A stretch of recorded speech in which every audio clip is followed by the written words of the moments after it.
You're listening to Nick DiPaolo on the Riotcast Network, riotcast.com.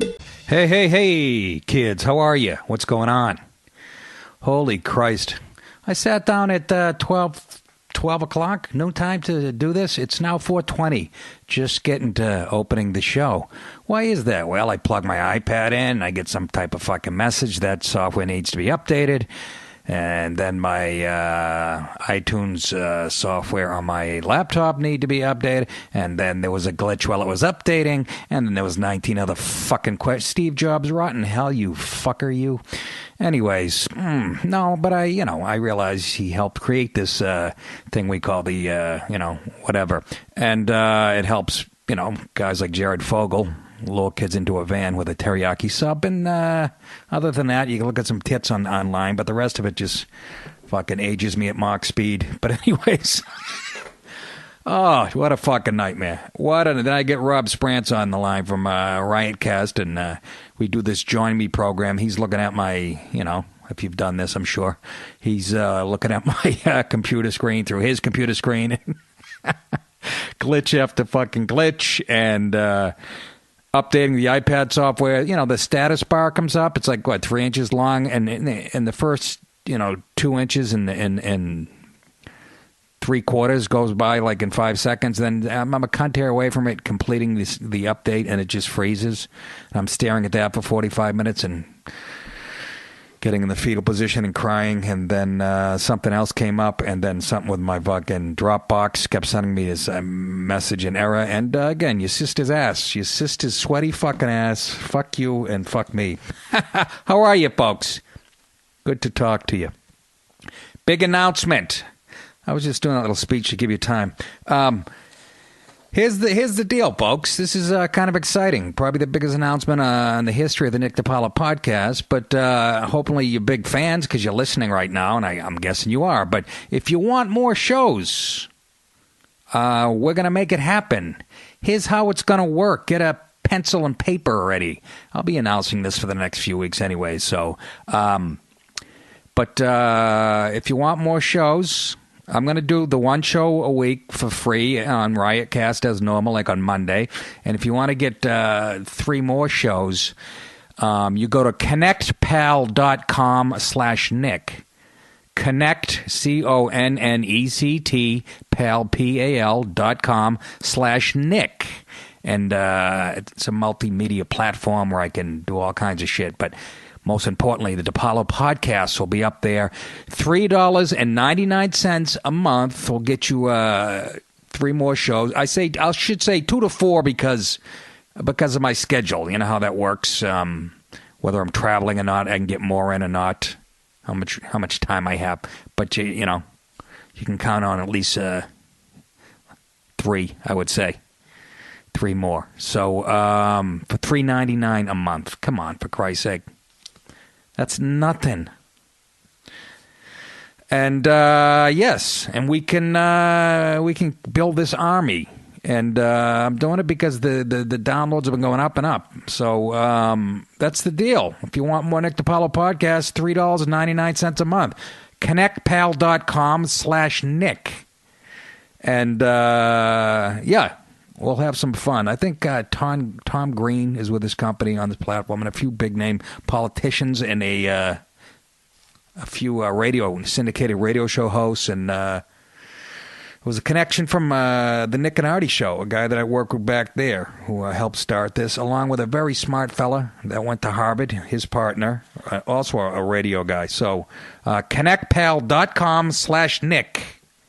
And yeah, starting tomorrow. So I'm excited. That means I'll only have to sell half the cocaine I usually do to make ends meet here in the household. That's a joke, you silly fucks. Anyways, what has been going on since we last talked? Well, you had the attack in Mali. That was a lot of courage, huh? Open fire on people staying in a hotel. Was it a Hyatt? I think it was. Anyways, more carnage. The world is just in chaos, and Jesus Christ, we got to talk about it. It's, it's stuff. It's just depressing every week. But, yeah, that happened since the last time I talked to you. But a lot of other shit, too. What the hell else? Let's start with my weekend. I was, yesterday, spent the day in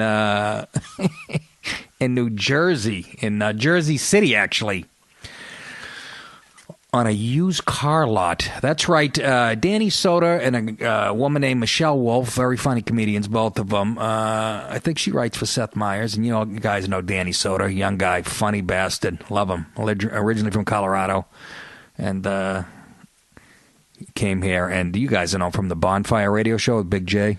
And anyways, him and Michelle wrote a pilot, web series thing for Comedy Central, and Comedy Central seems to like it, and it's about a used car lot, blah, blah, blah. And anyways, they wanted me to play, the guy who runs the lot. And so, yeah, it was, that's where I was yesterday. Every once in a while, you have to work like a real person in show business. The car picked me up at 5. It was in my driveway at 5:20 a.m. yesterday on a goddamn Sunday. That's right. And, yeah, he brought me to Jersey City. I get there. I'm there before even like the camera guys or the grip guys or the Comedy Central guys. Walked into this tiny little shitty trailer. It's an actual used car lot.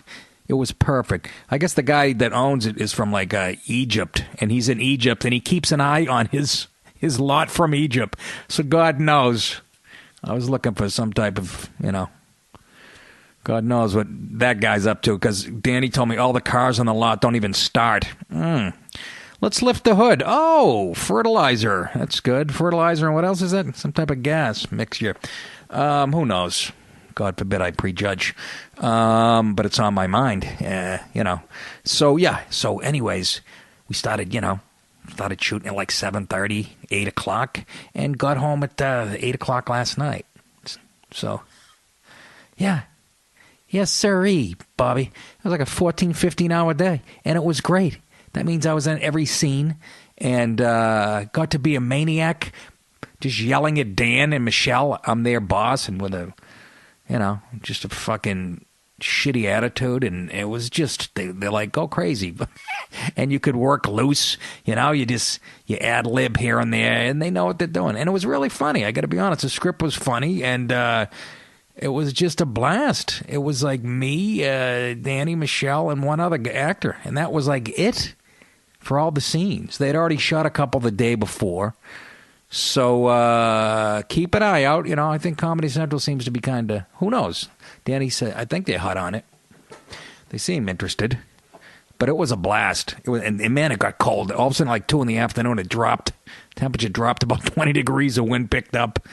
And we did some outside shots. And it really is crazy. I don't know how people stay in show business as long as they do. But just, it's just funny. Fucking, there's a trailer, like, where you change, and, it's weird, man. While I'm doing it, I'm like, I feel like I'm doing a play in 8th grade or something. Some type of theater fag. I can't get used to it's just so funny. And then they're throwing, these kids are referencing movies and shit and pop culture. I don't even know what the fuck they're talking about. But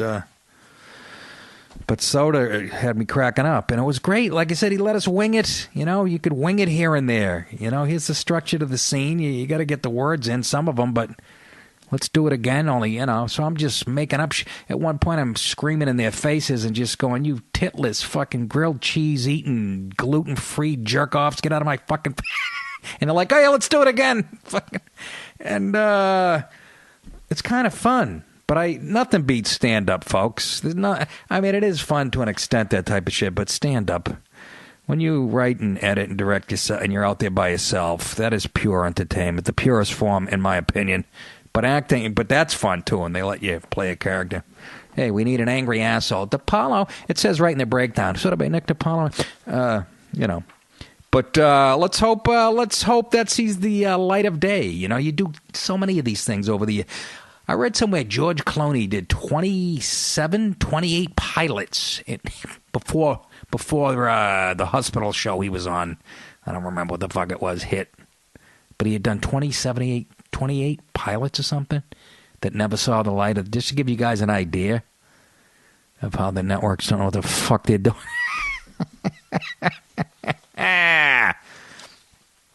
So keep an eye out. Let's hope it, like I said, let's hope it, sees the light of day first and then catches on. Secondly, could really use it.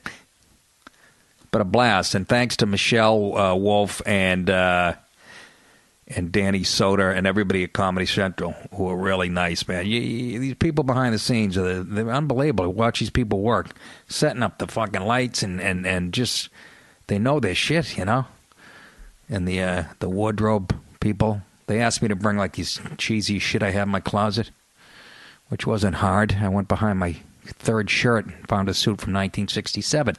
Everything worked. No, just really ugly ties and shit, and fucking Danny they were wearing like polyester jackets, and it was just, the whole visual was just funny. So that's what I did yesterday.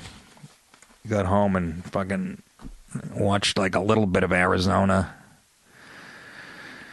And what the fuck were they playing? Does it really matter? And the Bengals. And I fucking nodded off about 8 minutes into that. They also gave me a bottle of single malt scotch in my bag, Comedy Central.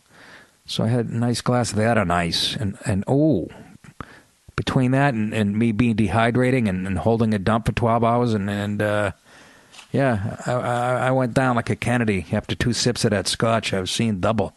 Shit packs a wallop. But I think I found a cure to my sleeping problems. But anyways. Bop, bop, bop, bop. I don't even know if I'm supposed to be talking about it. I hope I didn't just blow something for Danny. I don't think so. But, God. Jesus Christ, DiPaolo. Honestly, man. What's going on before we get to the heavy shit? Oh, my fucking story had me belly laughing in the Post today. Only New York Post. Oh, God. Headline, hidden camera catches panty thief. Hey, I think we've all been there, right, fellas? A Manhattan, she's a good-looking blonde, by the way. Her name's Ashley Chase. And just to sum up, she's a financial analyst. And she went undercover by... She noticed like her bras and panties would go missing every once in a while, and her bikini tops, and so she borrowed like her sister's phone, and there's some app on it that you can use, that any movement activates the camera, the video camera on it. Well, long story short, she leaves like in an elevator one day, and Jose Cedillo, her superintendent of the building, is like in an elevator with her, and she pretends she was going out. She had a bag in her hand, and she was going somewhere, the beach, or a Labor Day trip to the Hamptons. Anyways, and he's in the elevator with her, and so he can see that she's leaving. Anyways, about 10 minutes after she leaves to head to the Hamptons or wherever she was going, the app goes off, and sure enough, there's a video of him in there sniffing her panties. Fucking sick. Oh, my God. I mean, what is going on? Stupid. In this day and age, it's like, it's like Ray Rice not knowing there's cameras in an elevator. Duh!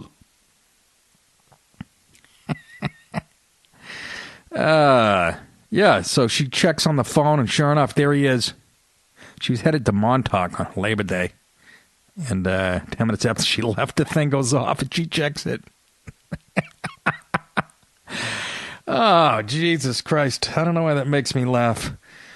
But listen, this is the guy. So she calls the cops. He gets busted for burglary, sexually motivated felony, and petty larceny.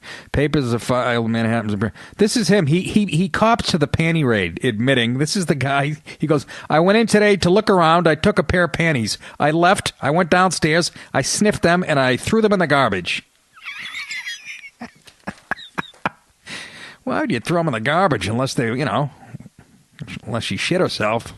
Then he adds, I went in another time a few months ago. I don't remember when.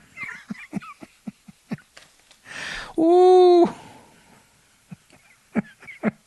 That one just gets me. Excuse me, those are my wife's panties. Excuse me, you dirty... I'll tell you why it tickled my fancy, because once again on the show, as always, real life imitates art and vice versa, I guess. But in this situation, I cracked up the minute I read the story because there was an episode on The Sopranos where when Christopher get made, Paulie Walnut shows up unannounced. It was a new thing with new guys being made that they had to strip. They could be strip searched at any minute because so many guys are wearing wires. I guess this was true too. So Paulie Walnut shows up unannounced at Christopher's apartment where he lived with Adriana, if you know the show, and says, take off your fucking clothes. And I think this was, it was. So he goes in. Then he goes in like Christopher's bedroom and sure enough, he's opening drawers to look for shit, make sure Christopher's not, playing double agent here. And he starts sniffing Adriana's panties. And Christopher sees him out of the corner of his eye. Which leads to this scene here. Tony finds out and has to have a talk with Paulie about this. You sniffed that girl's panties. He told you that? Fucking baby. Gotta apologize. Hey, I'm not apologizing. You out of line. He's gonna marry the girl, for Christ's sakes. As of the wedding day, anything that touches a pussy is off limits.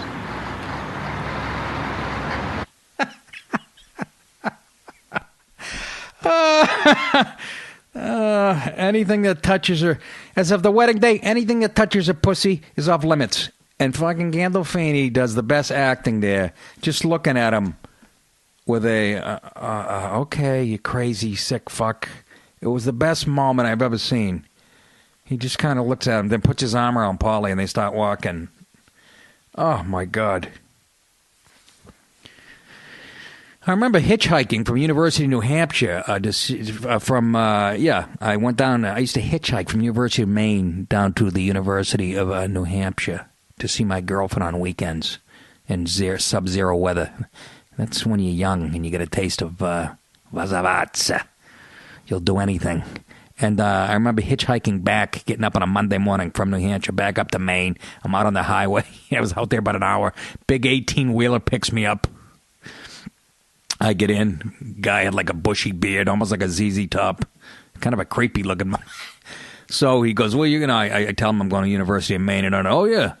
Yeah, my nephew went up there something. And he goes, they still do them panty raids up there? Fucking, I almost jumped out of the truck while it was moving. Oh, my God. You still do them panty raids up there? And the answer to that was yes. I think we did it, actually. I can't remember. I got to be honest with you. I've never... I don't remember breaking any of my girlfriends, looking into their drawers and shit and sniffing that stuff. How unmanly of me. But I do know somebody, a comedian, that I was staying at his place once a long time ago. And nobody you guys know. So the phone, I was checking messages on his answer machine. That's how long ago it was. And it was blinking. And I pushed the wrong button. I played him, and it was him on the phone with a sex line. And he's on the phone, and he's talking one of those phone sex things. And the girl goes, he goes, yeah, I have some panties in my hand. And the girl goes, ooh, whose panties are those? And there's like a dead silence for a second. Then he goes, my sister's. And there's no, and it's just, I fucking rewound it like 8 times and played it. I was laughing so hard I almost shit whose panty those?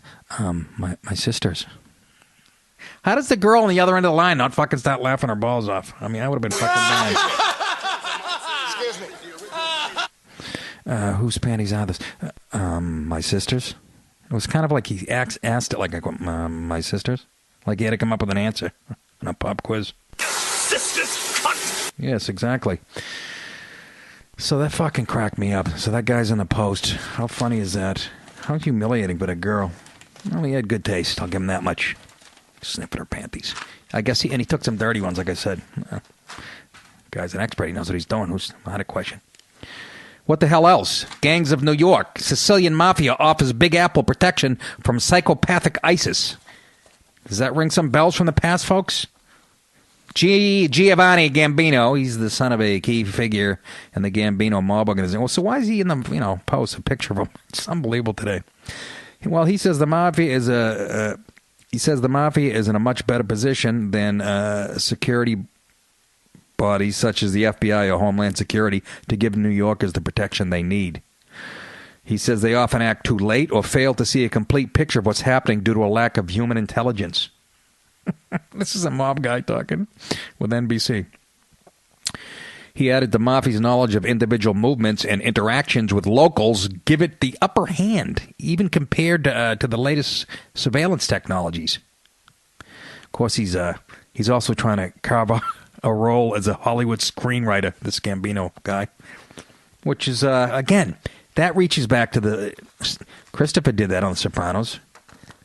Obviously, the Sopranos guys relied on a lot of the local headlines, for their scripts, but boy, do they... there's a couple more examples in this episode that I'm going to tell you about, but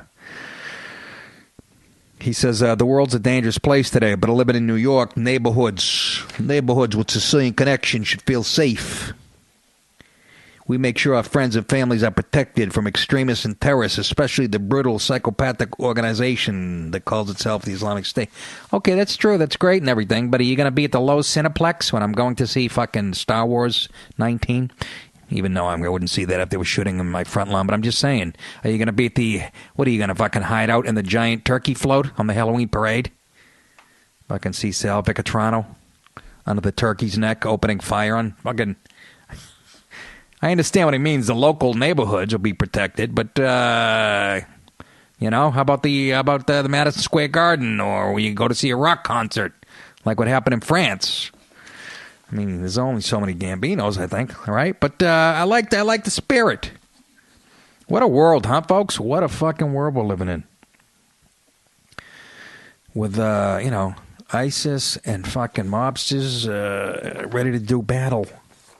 But, again, this story's kind of relevant, but I'm like, why does this sound familiar? If you remember, and if you have your history, folks, and you know your history, there is a connection between, like, the mafioso, La Cosa Nostra, doing its part to protect the United States, and I know you guys who follow this shit know what I'm talking about. Lucky Luciano, World War II's Operation Husky, and... he was, you guys have seen it on TV if you follow the mob stuff. Luciano was in prison reading daily newspaper reports of Allied victories, and he got impatient. He wanted to be part of the action. This is according to Meyer Lansky. He had it all worked out. He would volunteer, this is Lucky Luciano, would volunteer to act as a scout or liaison officer for frontline troops. He'd put his neck on the line by being parachuted into action behind enemy lines and use considerable influence to win the war for America. Lansky laughed, but Luciano didn't see the funny side. He was deadly serious. And this is really, I can't believe, well, they probably have done a movie about this, but I didn't see it. January of 1943, the Allies were on the offensive in the Mediterranean. They were fighting, they already defeated the Germans and the Italians in North Africa. Now they were looking to open up a second European front to put more pressure on Hitler, while the German army was fighting for its life against the Soviet Union and Russia. The final decision was made at Casablanca conference between FDR and British Prime Minister Winston Churchill. After much debate, the Americans agreed to support Churchill in his desire to invade Mussolini's Italy, which was the soft underbelly of Nazi Europe back then. To this, they would first have to attack Sicily in an operation that would go by the codename Husky. This is unbelievable. Having determined the location of the next Allied thrust, Churchill then had to admit that the Americans possessed an undeniable advantage when it came to dealing with Italians, in view of the friendly feelings towards America entertained by a great number of citizens of Italy, said Roosevelt to a telegram to Churchill. And in consideration for the large number of citizens of the United States who are of Italian descent, it's my opinion that the military problem will be made less difficult by giving to the Allied military government in Sicily as much of an American character as practicable. Practicable? What the hell is that? Churchill agreed, but he also expressed the fear that Italian-American anti-fascist agents appointed to Sicily might well turn out to have mafia links. Which is like, yeah, that's what we're shooting for here. It gets more interesting. Lieutenant Anthony Marslow had no qualms about dealing with gangsters. This is a military guy, okay, lieutenant of the U.S. military, lieutenant. The exploitation of informants, irrespective of their backgrounds, is not only desirous, he said, but necessary when the nation's struggling for its existence. He hooked up with another guy named Captain McFall and Haffenden. Two other members of his four-man team were practicing attorney and an investigator who would later be tasked with exposing waterfront racketeering. They were now told to speak to all kinds of shady characters in order to get data of use in the, Operation Husky. You see? So Meyer Lansky was active. He was actively involved in bringing some of the personalities to Haffenden's office. The naval officers wanted everything they knew about the shape of the coastline of Sicily, the major landing points. So they got mob guys.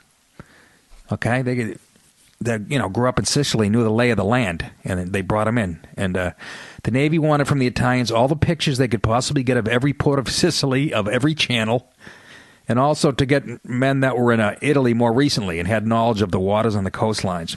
From his jail cell, Lucky Luciano recommended certain people who knew Sicily well, and Lansky escorted them. This is Meyer Lansky escorted them to the naval intelligence offices. Sox Lanza helped out, too. Sometimes some of the Sicilians were very nervous, said Lanza. Joe Adonis would just mention that Joe Adonis was a heavy hitter in the mafia.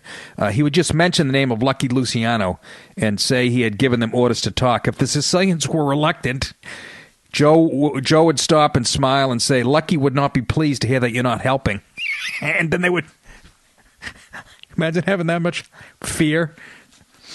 So then they would, they would spill their guts to what's the lay of the land in Sicily. And as the days counted down to Operation Husky, the Allied invasion of Sicily in the summer of 1940, it was not only U.S. naval intelligence that woke up the advantage of having homegrown links with the Sicilian mafia, but also,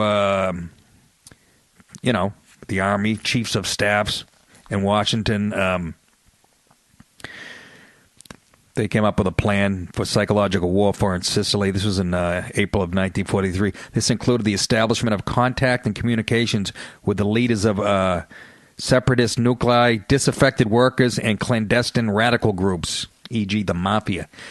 In other words, those radical groups in Italy, they hated Mussolini because he was a fascist. So they were going to get these unhappy people over there to help with the U.S. military's invasion. Yeah, because it says it would not prove too difficult to get their help because Mussolini had come down hard on the mafia in the 1920s when he sent to Sicily the tough law enforcer Cesare Mori to subdue and humiliate mafiosos and their families. Many of them were tortured, sent to jail, or fled abroad to America. It was this hunger for revenge against the black shirts that the American military wanted to utilize. How fucking interesting is that? So the United States would supply them with weapons and explosives so they could blow up Axis military installations. This extraordinary concept of arming lawbreakers so they could fight against fascists and Nazis was approved by the very highest military authorities, including Eisenhower. Where's he? I just want to get to the word. On July 9th, 1943, the American and the British landed some craft through the waves of the Mediterranean onto the beaches of the southeast corner of Sicily.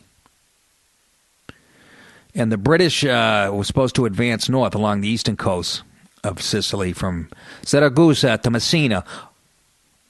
All the way they would encounter stiff resistance from German soldiers determined to slow their advance. Okay? And they took some heavy casualties, the Brits. It said the British advance will be measured in blood. But in contrast, listen to this. This is where it gets really interesting. The Americans quickly cut across Sicily to occupy the western half of the island and take its capital, Palmero, on the northwest coast. The casualties were a fraction of those suffered by the British. Had Roosevelt and Eisenhower been right? Had they secretly deployed their Italian-American contacts to somehow ease the progress of their own soldiers? Had underworld links across the ocean instructed the mafia in Sicily to aid the Americans and discourage Axis troops from attacking them? It's been a long-held belief that's exactly what happened.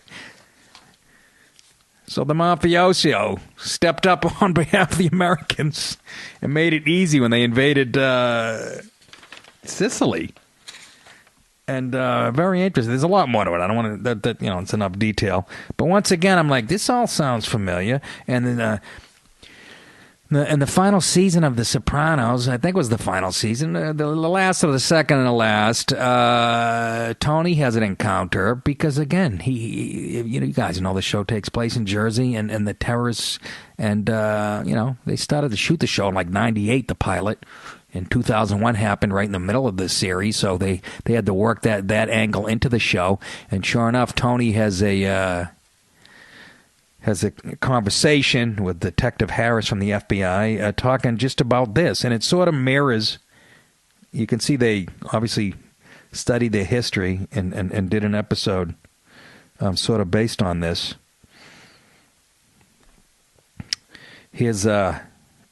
I have 3 short clips of Tony Soprano and talking to the FBI, and they're talking about this very thing, going to the mafia for help in its fight to defend the United States.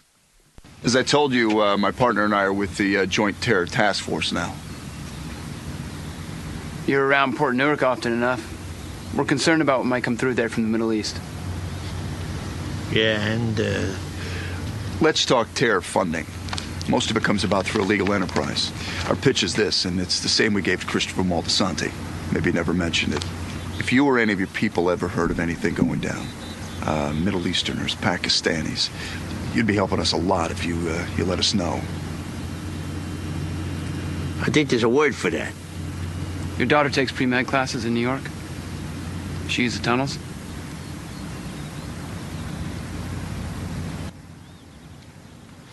Ooh. In other words, you don't want your daughter to be blown up in the Holland Tunnel, going back and forth from class at Columbia or wherever. And here's another clip, again, of Tony with the feds. You scratch my back, I scratch yours. Hey, T. Yeah, I'm here with some people, and the Arabs from the Bing. What were their names? The Arabs. Some people? Exactly. Oh, fuck, yeah. Ahmed and Mohammed. What'd they do? Ahmed and Mohammed. He's telling the FBI. You know, actually, I got a cell number. I called him recently, but he don't answer no more. Ahmed al-Najafi. 973-555-0146. Ahmed al-Najafi. Tell me they're not going to blow up the chemical plant or some shit. I don't know. I'll call you later. Cell phone. That's a real prize. Thank you.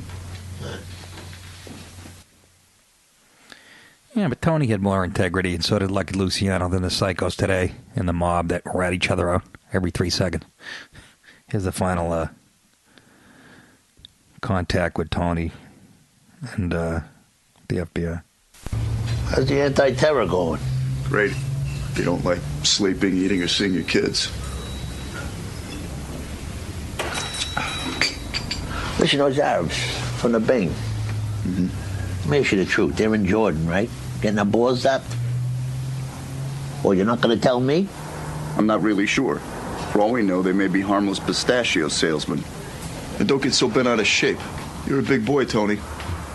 You know, World War II, your outfit protected the Brooklyn Navy Yard. Think Roosevelt told Vito Genovese where Hitler was holed up? Go fuck yourself.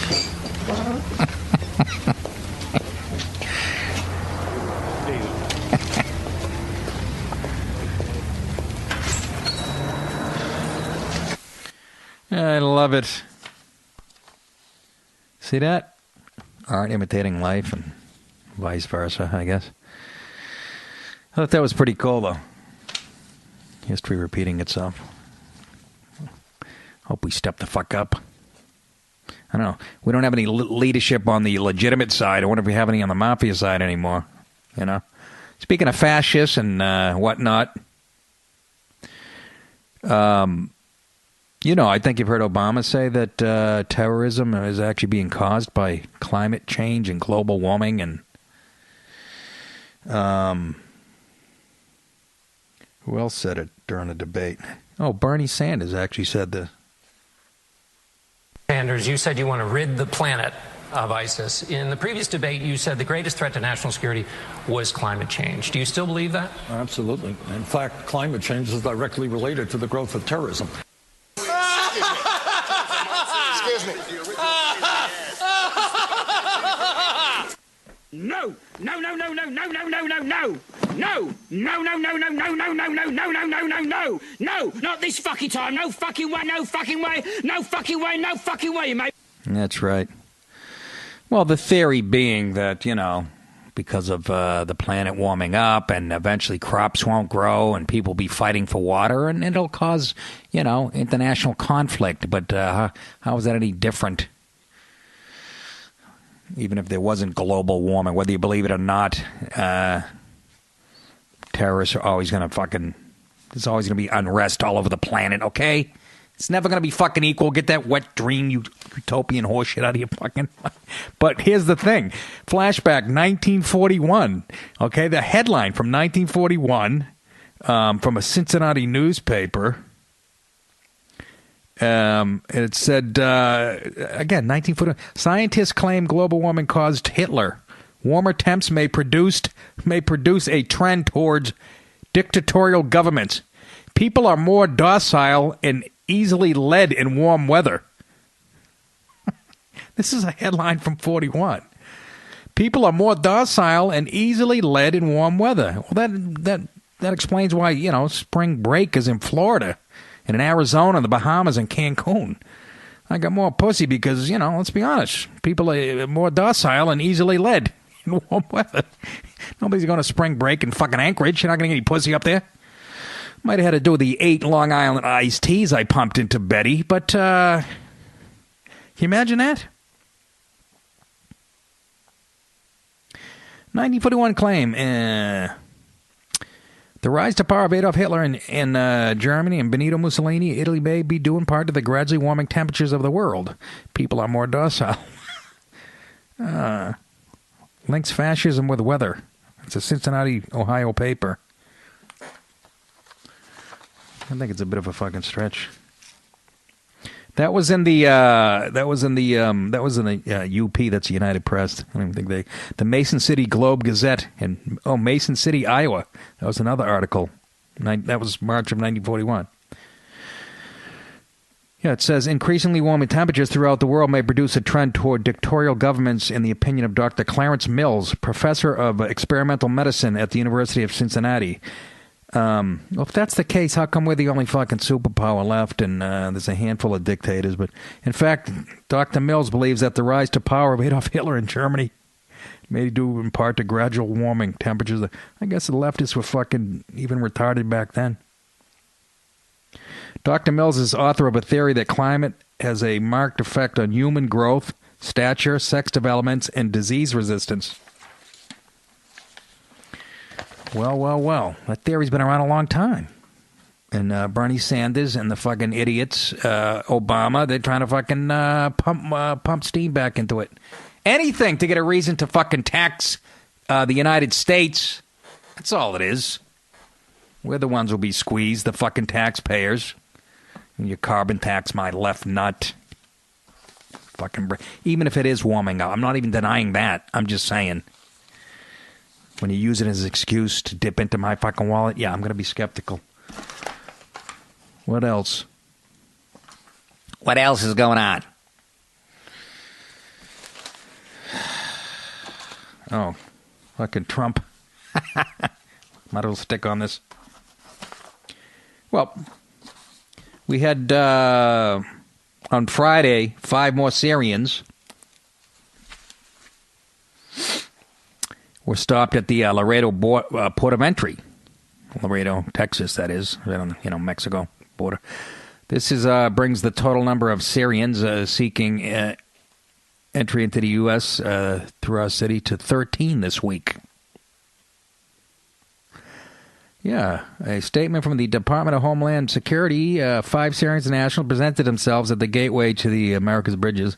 A family consisting of a man, woman, and child, and 2 other men were taken into custody by Customs and Border Protections, a standard procedure. The statement reads that the CBP checked their identities against numerous law enforcement and national security-related databases. Record checks revealed no derogatory information about the individual. Would you let us know if it did, you fuckheads, in the land of sanctuary cities? We really going to trust anything? Boy. CBP turned them over to U.S. Immigration and Custom Enforcement for further processing and placement in an ICE facility, where I'm sure they'll be let free after they get a call from shithead in chief. As you may recall, folks, the groups of 8 Syrians were also taken by CBP at Laredo Port of Entry on Tuesday. And I know, and now we're into this phony debate that, oh, Jesus, if you're trying to deny refugees, you're a bigot and it's the same fucking tool they've been bludgeoning the right with for fucking years. And here it comes. I can't even believe we're having this debate after that attack in Paris and the guy with a fake passport, the Syrian with a fake passport. I mean, you consider racist or a bigot if you just even fucking want to have the discussion about it. I mean, we've lost all common sense. We've fucking lost our shit. Yeah, there should be a suspension immediately. I say a moratorium on legal and illegal immigration. Completely, for like 10 years. Let all the black and browns and yellows and purples and everybody that's come over here, let them fucking learn our ways. Let's shut the doors for a while until, they assimilate into our culture. Is that really out fucking outrageous? And when Syrian is the hotbed of fucking terrorism, really? That's bigoted to want to double check or just put a suspension, a temporary suspension? Is that asking too much, really? Holy fucking moly. Oh, goodness gracious Heloise. I mean, is it really that out fucking outrageous? And, they've been coming over. I remember hearing 5 years ago reading that like every 15th or 18th or I can't remember what the exact was, person sneaking in was from like a country that was on a terror watch list. I mean, it's been going on, forever. And even with all the madness, people, don't want to be racist. I could give a flying fuck, my friend. Shut the doors. At least for a little while. Shut them all. Fuck just the wall and fuck just the wall on the southern border. Build it all the way around the country, Trump. You get trillions and zillions all the way around. The whole fucking perimeter. Outline it. I told you my plan. Bring everybody home. Make an announcement to the world. Hey, terrorists, everybody, we brought everybody home from Korea, Japan. We're bringing everybody home, and we'll do business with you because we know you have to do business with us to survive. But if anything happens, we are going to melt the fucking planet. That's my plan. I'm an isolationist.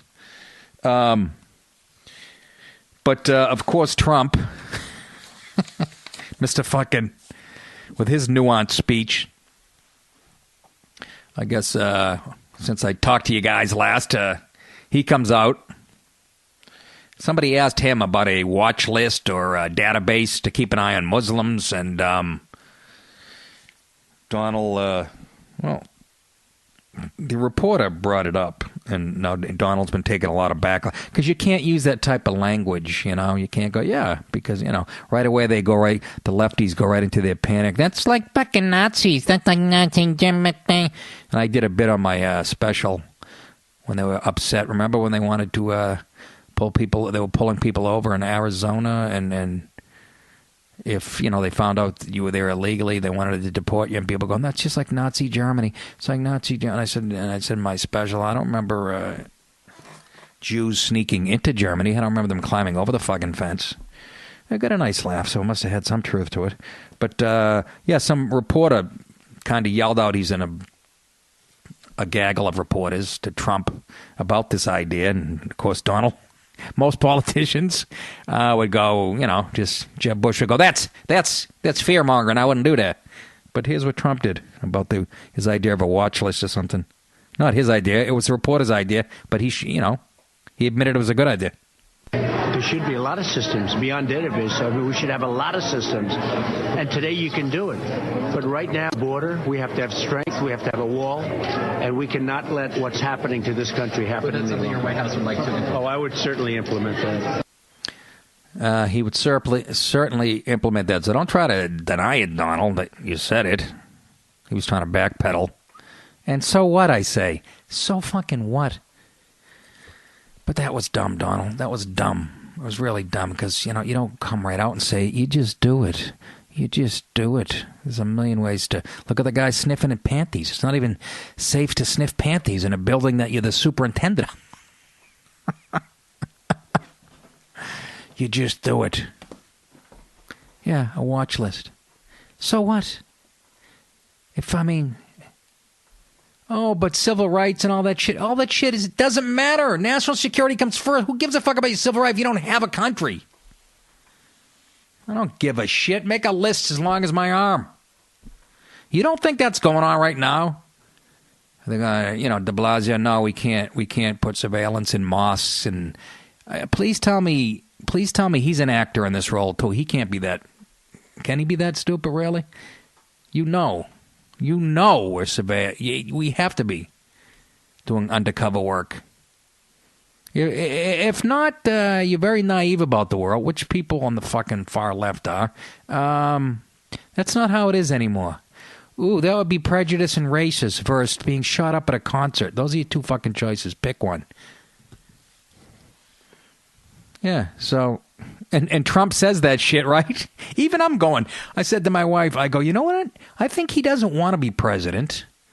I think it's almost like the public. He keeps going up in the polls. We're calling him on his bluff.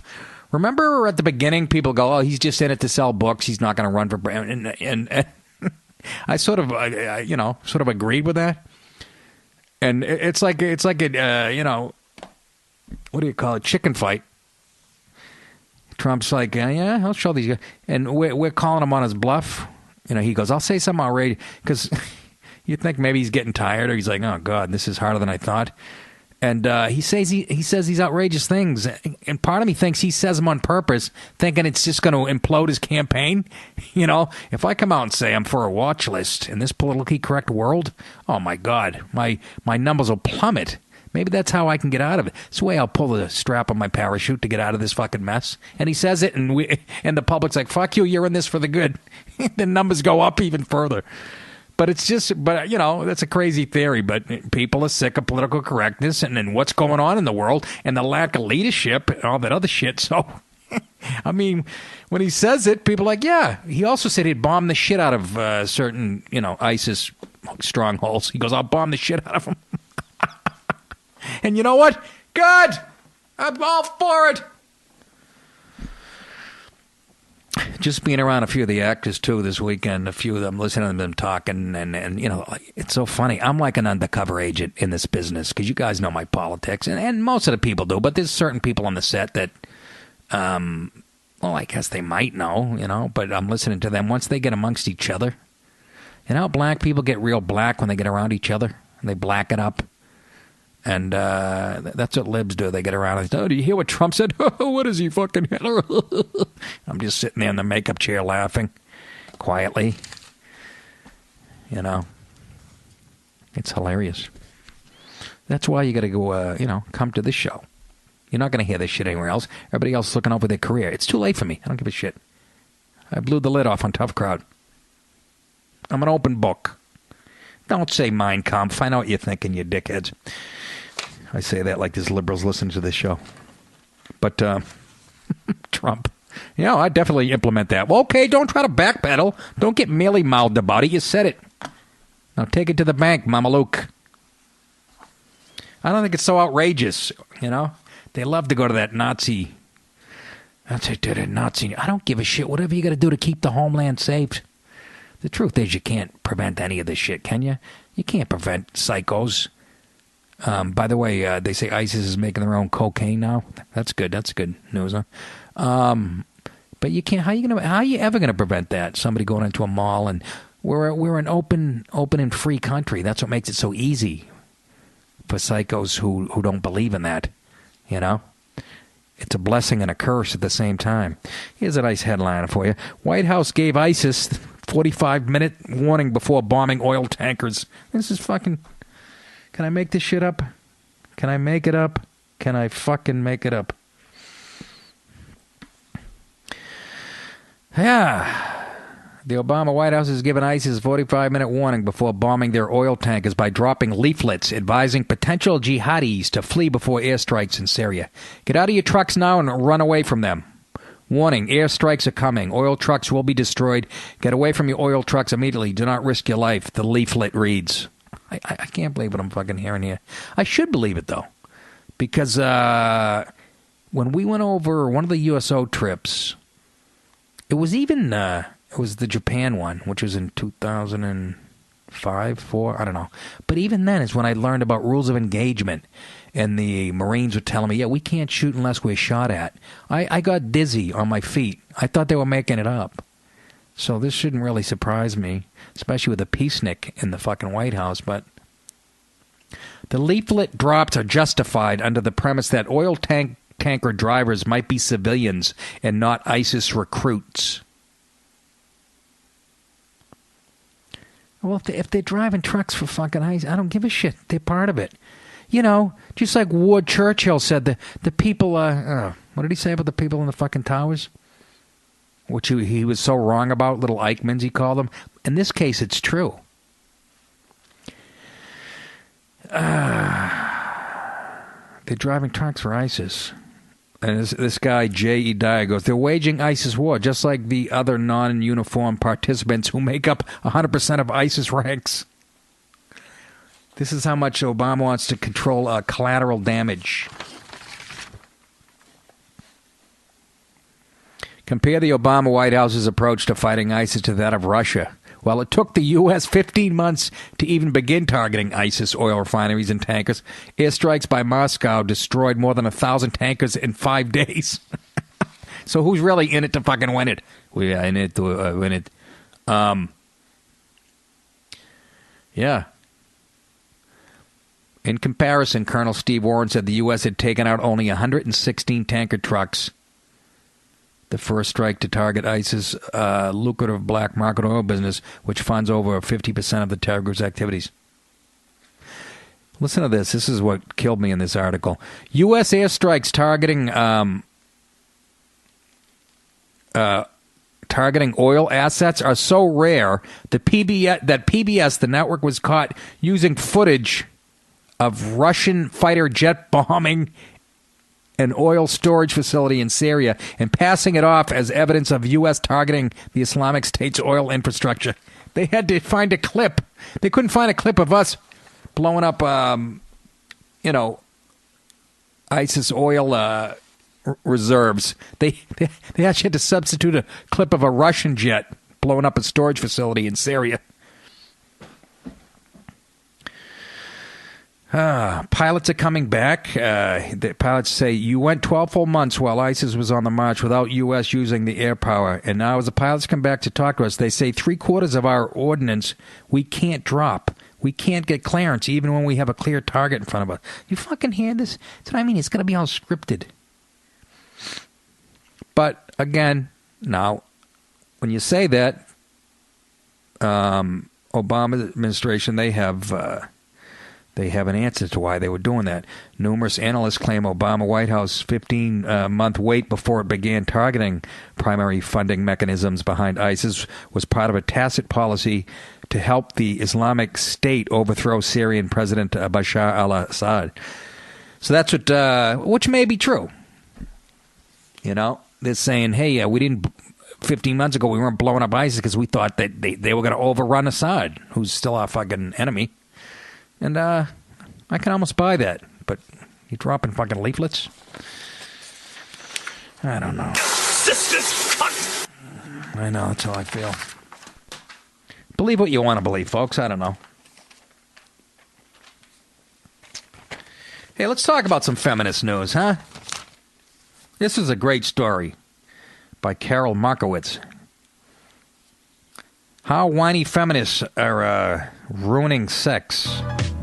This Carol Markowitz says, when I was growing up in the 90s, the dominant feminist message delivered to teenage girls like me centered on female strength. And but she says today these women are treated as perpetual victims in need of safe spaces at their colleges, so they dare not hear alternative opinions, suspicious of all men as predators and infantilized by people in power seeking to protect them. We've gotten to a point where society accepts that sex isn't an action between two equals. We treat the man as always in control of the encounter. A drunk woman is incapable of consent, while a drunk man remains responsible for all his actions. Amen. That says it all right there. Women can go, I was too drunk, you know, when they charge rape. I was too drunk to... They have that thing now where you have to literally get a verbal answer from the woman, to go to the next level after making out with her. And I had a joke about that. I told you it's hard to understand a woman saying when she's got a dick in her mouth. What? You want me to... But isn't that... She sums it up. Guys on college campuses. They can't, they have to fucking be totally responsible, even if they have 10 beers in them.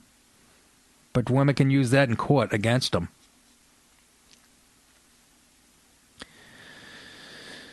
Yeah.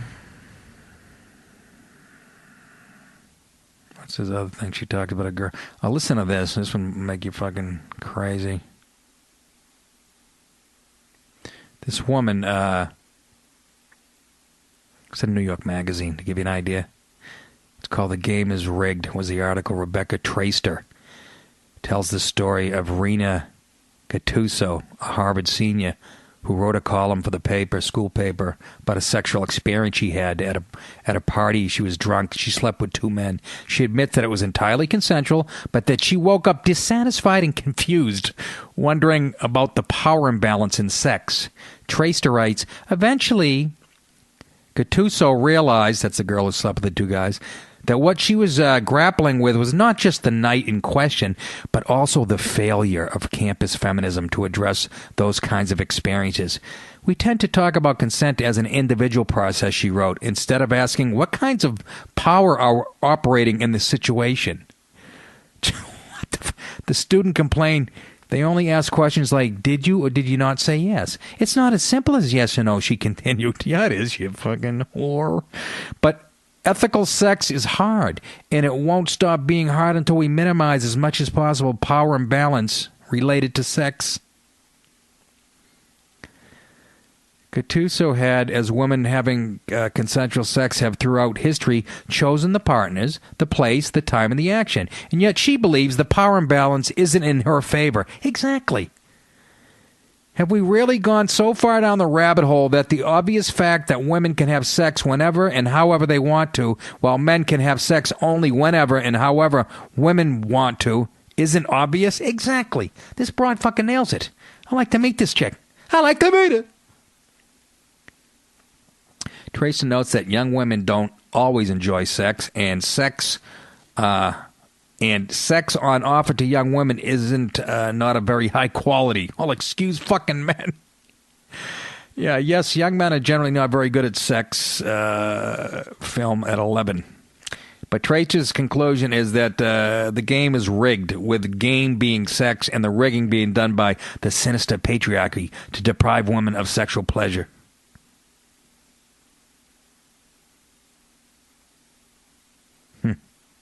Amen. Apparently, men are too self-involved and need to provide more in bed for women. The constant men should do this for women is the antithesis of feminism, yet frequently embraced by self-described mustachio pig-face whores. Yeah! I thought she fucking nailed it. All the responsibility, you know?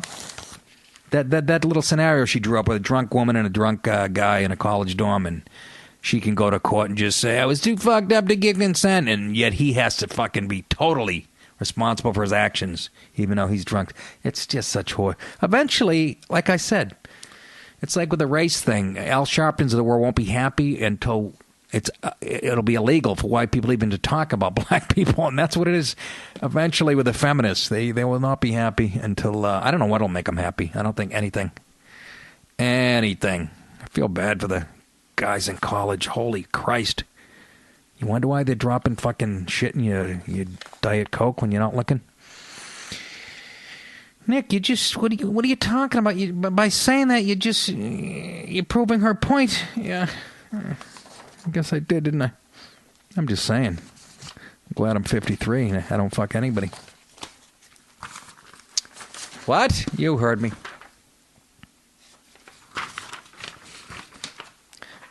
Oh, yeah, I didn't read I talked about the 8 Syrians trying to sneak in, but I just NBC News had a story on it too, but it was so fucking, this is supposed to be, again, reporting is supposed to be unbiased, impartial.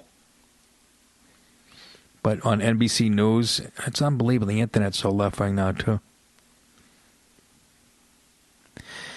8 Syrians were just caught on the southern border trying to get into U.S. ISIS, maybe? I told you so, said GO presidential candidate Donald Trump tweeted, we need a big, beautiful wall. Of course, they have to. Soon other Republicans were chiming in about the supposed threat on our southern border. Yeah, it's fucking legitimate, but I love NBC just. But the Department of Homeland Security told NBC News the Syrians were regular migrants who made no attempt to evade U.S. authorities. That's the tone of the reporting. The Republicans said this, then they said that. But then we talked to the Department of Homeland Security, and they said this. Problem. You're the fucking problem. You fucking Dr. White, onkin jamrag, onkin spunk bubble. I'm telling you, H, you keep looking at me, I'm going to put you in the fucking ground, I promise you. Not this time. Oh, help us.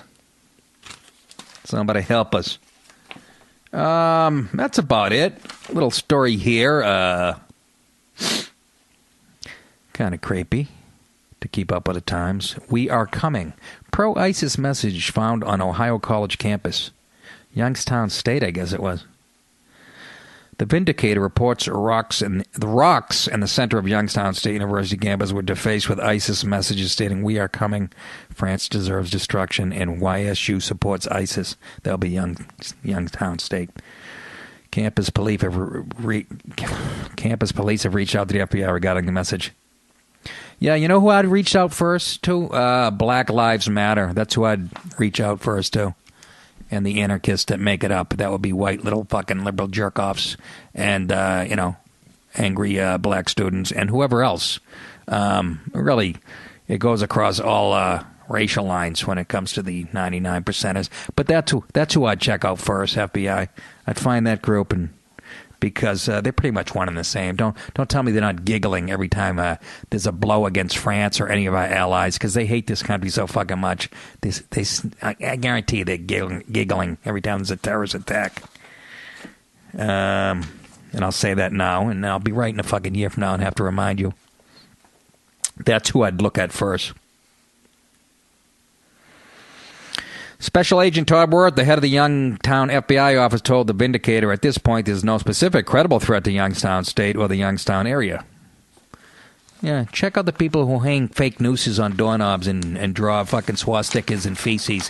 Why don't you fucking, if you find out who did that, you'll probably get your answer here. Just a theory I have. Yeah, titless wonders, yeah. 150 on flight from Mexico allowed to skip customs, leave JFK airport. Can I even make this shit up? Can I fucking make it up? The airline and security officials at Kennedy Airport let 150 passengers arriving from international flight leave the airport without going through customs, the Daily News learned. American Airlines Flight 1671 arrived at JFK from Cancun, Mexico on Friday night. When the plane landed, passengers walked out of the airport without having their passports or bags checked by Customs or Border Protection. Imagine? I land from fucking Montreal, and I have to leave a stool sample and a cup of piss. A source familiar with the matter said passengers disembarking the plane just followed gate agents. The security snafu came just 2 days after ISIS released a video threatening New York City. Some passengers on Flight 1671 did not complete immigration and customs upon when they arrived, when they were inadvertently directed to the domestic terminal. Can you imagine? The airlines had to contact the passengers and directed them to return to JFK Customs for processing. An official told the news on Sunday that 144 passengers had to return to the airport, and they had gone through customs. The 6 that remain are all U.S. citizens. But apparently the customs people were very aggressive on the phone. Can you fucking imagine the incompetence? Can you imagine if that was a private company or some shit, it would have been fucking out of business. But that's probably because, I don't know if it has something to do with the fact TSA's made up of people who couldn't cut it at fucking Wendy's.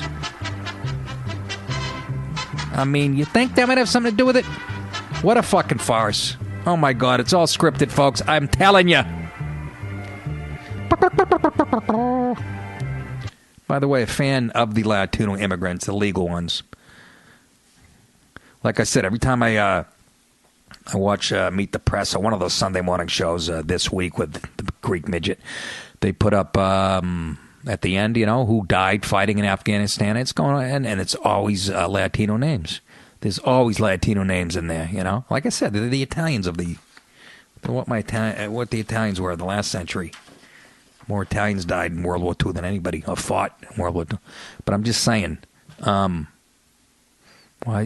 So, but the incompetence. Imagine with the terrorism going on, it's the holidays, and these fuckers are sending people to the wrong terminal. It's not even the passenger's fault.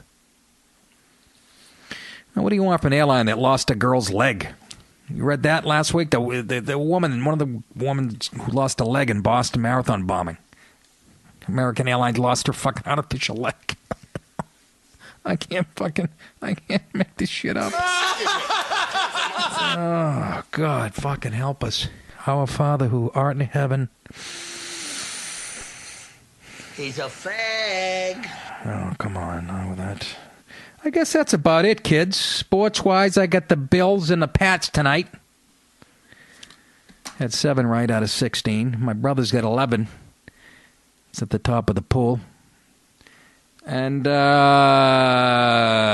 quickly, Panthers are still undefeated.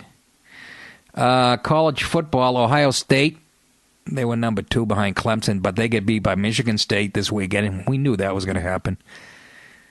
There's something, I don't know. And who else? Baylor beat up an Oklahoma State, who was like number 3 or 4 in the country. Yeah, that was kind of an upset. So there's a playoff system now, folks. So those are big deals. That's all I can really. I think we got it all, folks. I can't say it enough because of how much the show's been growing. People requesting more shows. So again, let me give this out: connectpal.com/Nick. That's connectpal.com/Nick. CONNECTPAL.com/Nick. And like I said, I'll do the free show, 1 free show, the Riotcast thing, like on Monday, and then if you want 3 more, $3.99 a month, and so we get to do more shows. And I just hope it's not a technical fucking nightmare like today, or I will be found hanging in my fucking shower. Alrighty, that's it. I don't know what else to say, but thanks for the support. Come see me Saturday night in Riverhead, New York. Riverhead, New York, at the Suffolk Theater. That's right. Riverhead, New York, this Saturday night, the 28th, the Suffolk Theater. And then the comedy scene in Foxborough, Massachusetts, December 4 and 5. That's a Friday and Saturday. That's right around the corner. And, we're already into 2016. I might as well give it out there. And Levity Live, January 8, 9, and 10. Palisades Mall in West Nyack, New York. And Zanies on January 14, 15, and 16. I'll be downtown on the 14th and Rosemont on the 15th and 16th. And then the Sports Haven in New Haven, Connecticut, January 23rd, which is Saturday night. That's enough of the plugs, huh?